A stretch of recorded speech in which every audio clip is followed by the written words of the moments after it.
সূর্য ওঠা থেকে স্টার্ট করছি আমার কর্মকাণ্ড। বন্ধুরা, ব্লগের প্রথমেই তোমাদের সাথে একটা কথা শেয়ার করি যে ব্লগটা পুরোটা দেখবে। আজকে একটা ইম্পর্টেন্ট নিউজ তোমাদের সাথে শেয়ার করব, যেটা তোমাদের ভীষণ ভীষণ উপকার হবে। যেই জিনিসটা আমি ঠকেছি সেইটা তোমাদের সাথে শেয়ার করব, যাতে তোমরা ভবিষ্যতে আমার মতো না ভুল বশবর্তী হয়ে আর কি কোনো কাজ করে ফেলো। তার জন্য তো পুরো ব্লগটা দেখতেই হবে। চলো স্টার্ট করি আজকে ব্লগটা। Good morning. মেয়েদের চোখ খোলা মানেই রান্নাঘরে আসা আর বানানো ব্রেকফাস্ট। যেহেতু কর্তামশাই অফিস যাবে তাই জন্য সব সবজি কেটে নিয়েছি। আজকে বানাবো সুজির উপমা, আর সামনে এখনও রয়েছে ব্ল্যাক কফি। অবশ্যই ও বানিয়েছে, আজকে লিকার চা বানায়নি, বলো ব্ল্যাক কফি খাও। আর এই যে ফলটা ধুয়ে নিয়েছি, এইটুকু এখনো পর্যন্ত হয়েছে আমার। চলুন বন্ধুরা, এবার বানিয়ে ফেলি তাড়াতাড়ি। অফিসের সময় হয়ে গেল, ঘড়ির কাঁটা ঘুরছে। চলো আগে ব্ল্যাক কফিটা খেয়ে নিই। হ্যাঁ, কড়াতে বাদাম ভাজা বসিয়ে দিয়েছি। এত রোদ্দুর পড়ে না, সকালে ভিডিও করা মুশকিল হয়ে যাচ্ছে। এগুলোকে ভালো করে ধুয়ে রাখলাম। এর ভেতর আদা কুচি, পেঁয়াজ কুচি, টমেটো, গাজর, বিনস সব কিছু আমি এর ভেতর কেটে রেখে দিয়েছি। তো গুড মর্নিং বন্ধুরা, শুভ সকাল। নতুন একটা ব্লগে আপনাদের স্বাগত। হাতে নিয়ে নিয়েছি মেরি বিস্কুট আর এই যে ব্ল্যাক কফি, খেয়ে নিই। আর কড়াই তো চলছে এখানে। এইমাত্র চিরসখা শেষ হলো। দীপঙ্কর সকালবেলা উঠেই আগে আমার জন্য চিরসখাটা চালিয়ে দেয়। এই একটাই সিরিয়াল আমি দেখি, দেখে এবার কর্মকাণ্ড স্টার্ট করছি। চলুন,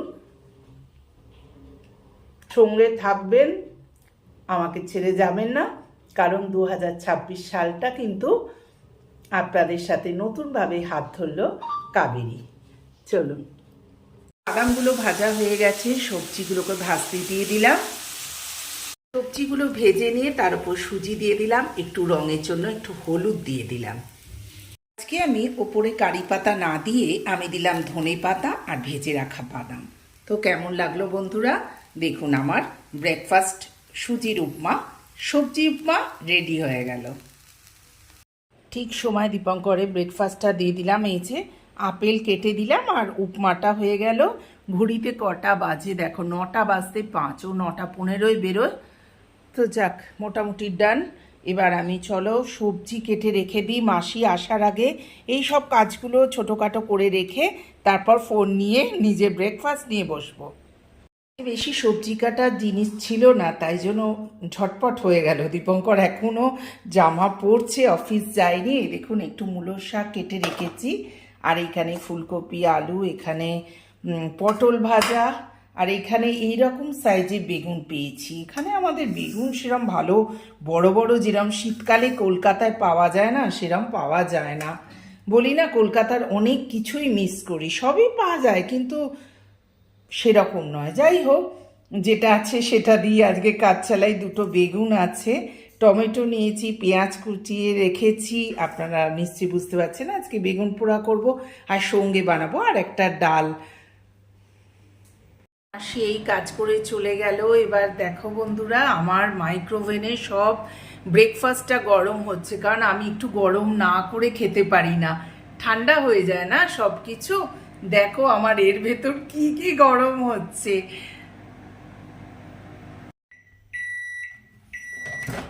চলো, অনেক কিছু একসাথে দিয়েছিলাম। এখানে ছোলা অনেকদিন পড়েছিল যেন ফ্রিজে, দেখো কলাও বেরিয়ে গেছে, তাকে সেদ্ধ করে নিলাম। এখানে উপমা, যেটা সবজি দিয়ে সুজি, আর এখানে বেঁচে থাকা কফি, যেটা দীপঙ্কর সকালে বানিয়েছিল। সবগুলো একসাথে গরম করে নিয়ে চলো খেয়ে নিই। গরম করার পর বাপরে বেশ গরম হয়ে গেছে।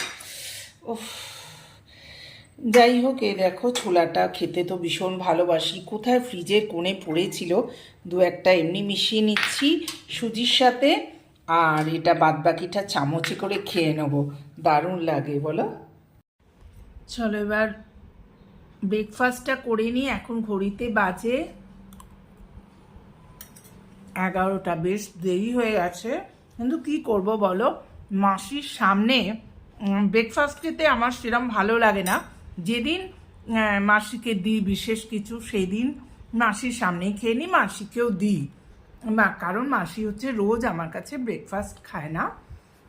সেই জন্যই ভাবলাম মাসি চলে গেলে একদম নিজের মতো করে বসে খাবো। রান্না প্রায় শেষের পথে। জানেন তো, এই বেগুন পোড়া না একদম আমার কর্তামশাই খেতে ভালোবাসতো না। এখন দেখছি আজকে সকালেই বলছে আসলে এখানে বেগুনের স্বাদ নেই, তো আপনাদের বলেছি বড় বড় খুব একটা বেগুন পাওয়া যায় না, খুব রেয়ার। যাই হোক, আগে খেত বেগুনের ভর্তা। বেগুনের ভর্তা না করে দিলেও ঠিক ভালো লাগতো না, না খাবো না বেগুন পোড়া। এখন বেশ তরিবাদ করে সুন্দর করে টমেটো, কাঁচা লঙ্কা, পেঁয়াজ, ধনে পাতা সব দিয়ে মেখে দিত, এখন খেতে বেশ ভালোবাসে। আর গরম ভাতের সামনে, আর এই যে ধনে পাতা কিছুটা জলে ভিজিয়ে রেখেছি, আর কি অবস্থা হয়েছে দেখুন। আমার একটু গুছিয়ে রাখা স্বভাব, অনেকগুলো ধনে পাতা ছিল বাড়িতে, একদম বান্ডিল কেটে রেখেছিলাম ফ্রিজে। তাও এই একদম কৌটোর ভেতর আর কি, একদম হাওয়া পাস করবে না এরকম কৌটোতে রেখেছিলাম, তাতেও দেখুন কি অবস্থা। যা ফেলে দেবো। আর যেটুকু এখান থেকে পেয়েছি সেইটা দিয়ে মেখে নিচ্ছি। দেখেই লোভ লাগছে। আমার মা আবার কী করতে জানেন তো, শীতকালে এতে আবার বড়ি ভেজে দিত, কিন্তু আমার সেই ছোট বড়ি শেষ হয়ে গেছে, নালেও আমি এতে বড়ি ভেজে দিতাম গরম ভাতে বা রুটিতে। কাঁচা লঙ্কা দুখানা, বলতে বলতে তো আমার জিভে জল চলে আসছে। চলুন, রান্নার আর এই পটল ভাজাটা হয়ে যাক, তাহলে রান্নাটা শেষ হয়ে যাবে। এখানে পটল ভাজা চলছে। গরম গরম পটল ভাজা খেতে ভালোই লাগে, ঠান্ডা হলে ভালো লাগে না, তাই ঠিক খেতে বসার আগে ভেজে নিচ্ছি গরম গরম পটল ভাজা। এবার লাঞ্চটা পুরোটা একবার দেখে নিন, বিশেষ কিছু নয়। এই যে বাসমতি চালের গরম গরম ভাত, আর এইখানে হচ্ছে মুগ মসুরির ডাল, কিছুটা মুগ কিছুটা মসুর দিয়ে সুন্দর করে ঘিটি দিয়ে ডাল করেছি। এখানে আছে পটল ভাজা, এইখানে আছে মূলো শাক ভাজা, আর এইখানে তো দেখলেন আমার প্রিয় জিনিস বেগুন পোড়া। মশাই চলে এসছে, প্লেটটা সাজাতে সাজাতে বলছে আমায় একটু ডিম ভেজে দেবে। ওই দেখো কি সুন্দর লাগছে না, থালাটা সাজিয়ে দিয়েছি। আর ডাল তো আছেই, আর ধনে পাতার চাটনি কালকে আছে, সব মিলিয়ে হয়ে যেত। না হবে না, তার আবার ডিম ভাজতে হবে। চলো, পরে দেখা হচ্ছে। সন্ধ্যে এখন ঘড়িতে বাজে 6:30। চলো, কিছু কেনাকাটা আছে, কিছু জামা কাপড় ঢিলে আর কি, সেটাকে টাইট করতে একটু সেলাইয়ের ওখানে যাব। অনেক কিছু আছে, টুকটাক টুকটাক কেনাকাটা আছে। জুতো নেবো, জুতোর একটু সাইডটা কাটাতে দিয়েছি। ওটা বেল্ট ছিল, মেয়ে দিয়েছে, খুব সুন্দর দেখতে, কিন্তু এতটা বেল্ট থাকার জন্য যেই পায়ে পড়ছি না, ব্যাস পেছন থেকে খুলে যাচ্ছে। সেইটা মুচির ওখানে দিয়েছি। তারপরে একটু দীপঙ্কর একটু কেনাকাটা আছে, ডিমার্ট যাব, বাজার যাব, প্রচুর কাজ। পরপর পরপর দেখিয়ে যাবো তোমাদের। দেবা দেবী দুজনেই। আচ্ছা, একটু হাসো তো। আমার বন্ধুরা বলে হাসে না কেন। রেডি? চলো, এদিকে তাকাও। দীপঙ্করের জুতো পরতেই কতক্ষণ লেগে যায়, এইবার হলো। চলো। আমাদের পার্কটাতে বাচ্চাগুলো কি সুন্দর খেলছে দেখো, মনের আনন্দে। মনে হয় যে এই সময়টাই ভালো ছিল, বলো? আলোগুলো পড়ছে তো বোঝা যাচ্ছে না। দাঁড়াও, আমি আসছি।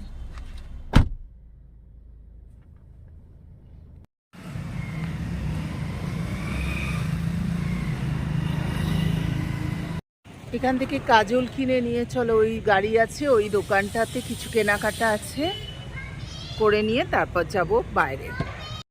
চারিদিকে কি আলো দেখো। দেখুন বন্ধুরা, थोड़ा खड़ा रहो बेटा। हाँ, ये बेलूनটা দেখুন কি नया कॉन्सेप्ट है ना, न्यू कॉन्सेप्ट। इसमें लाइट भी आ गया। वाह, थैंक यू बेटा। अभी लाइट ऑफ कर दो। মোটামুটি কেনাকাটা হয়ে গেল। এবার দুধ দইটা নিতে দীপঙ্কর চললো দোকানে। চলো, বাড়ির সামনে চলে এসেছি বন্ধুরা। এবার রাত্রে একটা বিশেষ আছে, ডিনার। আজকে আর রান্না করব না, একদম কিনে নিয়েই চলে এসেছি। কি কিনে নিয়েছি তোমাদের দেখাবো। হ্যাঁ, চলে এলাম ডিমার্টে যথারীতি। রাত্রি হয়ে গেছে, তবু দেখো ভিড়ের কমতি নেই। গাড়ি রাখার জায়গা নেই, দীপঙ্কর ওইদিকে গাড়ি রাখলো। চলো ঝটপট ঢুকে পড়ি, বাড়িতে গিয়ে আবার ডিনার করতে হবে। চলো বন্ধুরা, যে কথাটা আমি আপনাদের সাথে শেয়ার করতে চাই সেটা হলো যে কিছুদিন আগে, 2-3 দিন আগে আমার একটা ব্লগ ভিডিও গেছে লং। তাতে আপনারা নিশ্চয়ই দেখেছেন যে আমার ব্লগ ভিডিওতে আমি বলেছি যে আমার একটা সোনার কানের হারিয়ে গেছে।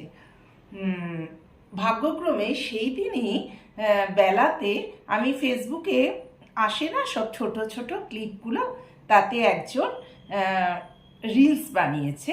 একজন ভদ্রলোক বলছেন যে আপনার যদি কোনো জিনিস হারিয়ে যায়, সে আপনার খুব মানে দামি জিনিস, তাহলে এই জিনিস করুন, আপনি এক্ষুনি সেটা পেয়ে যাবেন। তো দেখুন, আমরা হচ্ছে মানে লোভের বশবর্তী হয়ে আমরা ভাবছি, তখন মাথার ভেতর কানের পাচ্ছি না, সোনার কানের পাচ্ছি না। সেই সময় কেউ যদি এরকম কিছু একটা লোভনীয় কথা বলে, তখন একটা ইচ্ছাই হয় যে ঠিক আছে চলো আমি একটু করে দেখি উনি কি বলছেন। তা উনি যেটা বললেন সেটা আমি অক্ষরে অক্ষরে পালন করলাম। তার নেট ফল 0। সেটা বললেন যে একটা কাঁচের গ্লাসের মধ্যে আপনি হাফ গ্লাস জল নিন, তাতে একটুখানি হলুদ মেশালাম। এবার প্রেজেন্ট টেন্সে আপনি বলুন যেটা আপনার দরকার আর কি। ধরুন আপনার কিছু হারিয়ে গেছে বা কিছু চাই, তখন সেটাকে প্রেজেন্ট টেন্সে বলতে হবে, নট পাস্ট টেন্সে। মতলব আমার কানেরটা আমি পেয়ে গেছি, আমার কানেরটা আমি পেয়ে গেছি, এরমভাবে 11 বার বলুন। তারপর আপনি সেইটা গিয়ে যে কোনো একটা গাছের গোড়ার মধ্যে দিয়ে দিন আর কি, জলটা দিয়ে দিলাম। এবার আপনি আকাশের দিকে তাকিয়ে থ্যাঙ্কস ইউনিভার্স বলে 11 বার বলুন।